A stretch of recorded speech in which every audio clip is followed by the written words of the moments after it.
Okay, so you should have gotten those two examples done and it proved with the substitute. Now we're moving down to the bottom. Okay, so if I had b to the fifth power over b to the fifth power, if I used my rule, it would be b to the fifth minus fifth, and it would equal b to the power of 0. We can't have a 0 exponent, we can't have a negative exponent, which we'll get into more later with the negative exponents.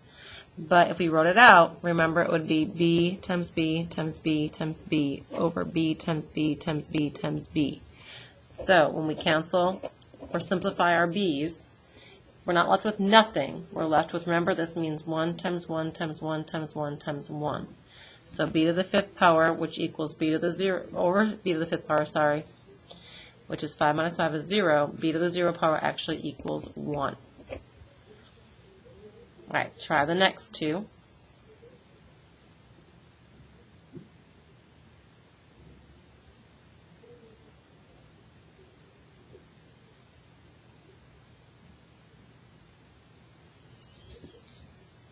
If we write it out, or we use our rule, it would be r to the 3 minus 3, which equals r to the 0, which is the same thing as 1, not 0, because there's 1 times 1 times 1 is 1.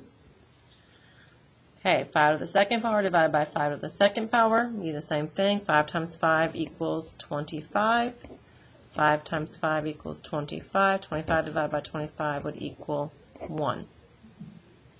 So hopefully you can conclude that anything to the power of 0 equals 1. If it's to the power of 0, it equals 1. If it would be 5 to the second minus second, would be 5 to the 0 power, that equals 1. So anything that is to the power of 0, you don't leave it as that, you leave it as 1. You just simplify it to 1. So I'll give you a chance to write that down.